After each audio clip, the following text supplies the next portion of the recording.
Hello दोस्तों, इस video में हम जानेंगे संख्याओं के बारे में। जैसा कि आप सभी लोगों ने थंबनेल में पढ़ ही लिया होगा, जो कि आपकी सभी कक्षाओं के लिए उपयोगी है। तो सबसे पहले प्राकृतिक संख्याएं किन्हें कहते हैं।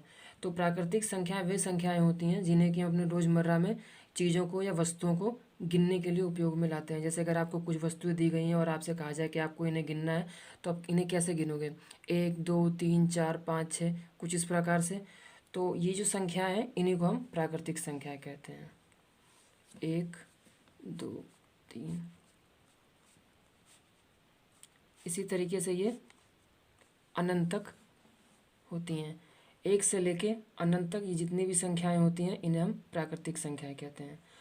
और यदि इस समूह में, प्राकृतिक संख्याओं के समूह में, अगर हम शून्य को और जोड़ देते हैं, जीरो को और मिला देते हैं, तो वो जो नया समूह बनेगा उस समूह को हम पूर्ण संख्याओं का समूह कहेंगे।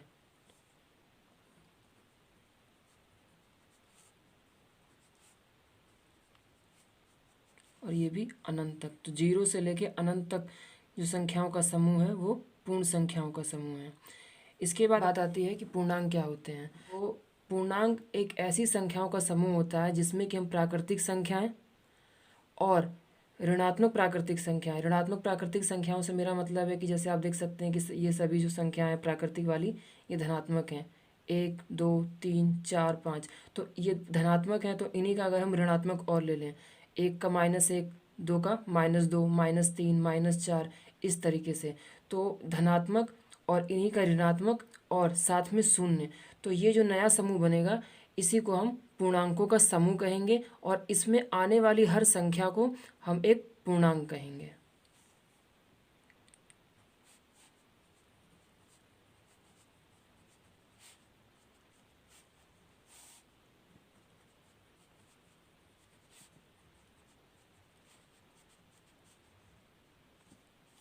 धनात्मक वाले जो नंबर होंगे वो अनंत तक, और ऋणात्मक वाले जो नंबर होंगे वो माइनस के अनंत तक जाते हैं, और शून्य। तो ये जो नया समूह बनेगा इस समूह को हम पूर्णांकों का समूह कहेंगे, और इसमें आने वाला प्रत्येक अंक जो होगा वो एक पूर्णांक कहलाएगा।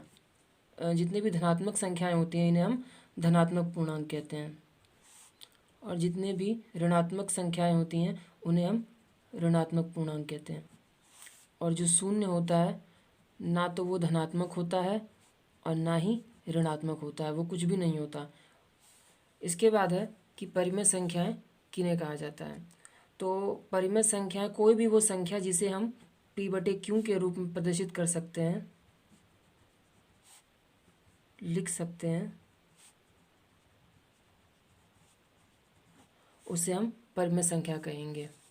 यहाँ पे आपका p और q दोनों पूर्णांक होंगे। और इसमें आपको एक मेन चीज़ जो और ध्यान देनी है कि आपका जो हर होगा यहाँ पे वो कभी भी जीरो के बराबर नहीं होना चाहिए। p/q के रूप में हम जिन संख्याओं को लिख सकते हैं वो परिमेय संख्याएं होंगी। p और q दोनों पूर्णांक होने चाहिए, और आपका जो हर होगा यहाँ पे जो भिन्न का मतलब परिमेय संख्याओं में, तो कभी भी आपका ये जो हर है वो जीरो के बराबर नहीं होना चाहिए। अगर ये जीरो के बराबर हो जाता है तो जो इनका मान होगा वो अनंत हो जाएगा, इसीलिए जीरो के बराबर नहीं होना चाहिए। इसके बाद है अपरिमेय संख्याएं किन्हें कहते हैं। तो जिन संख्याओं को हम p/q के रूप में नहीं लिख सकते उन्हें हम अपरिमेय संख्याएं कहते हैं।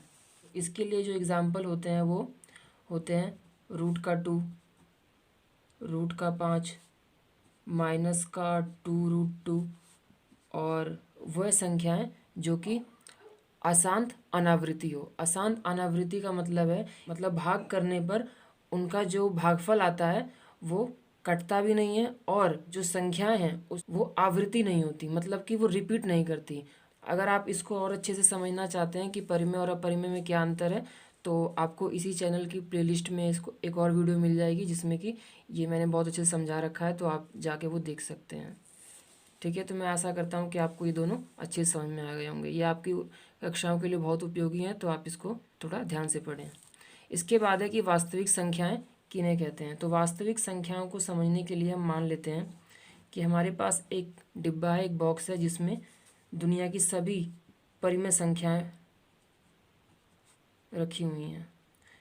वैसे ऐसा संभव नहीं है क्योंकि संख्याएं अनंत होती हैं, लेकिन फिर भी हम इस बात को समझने के लिए कि वास्तविक संख्याएं किन्हें कहते हैं, थोड़ी देर के लिए ऐसा मान लेते हैं कि सारी की सारी परिमेय संख्याएं इस बॉक्स के अंदर हैं और एक दूसरा बॉक्स है जिसमें कि सारी अपरिमेय संख्याएं रखी हुई हैं।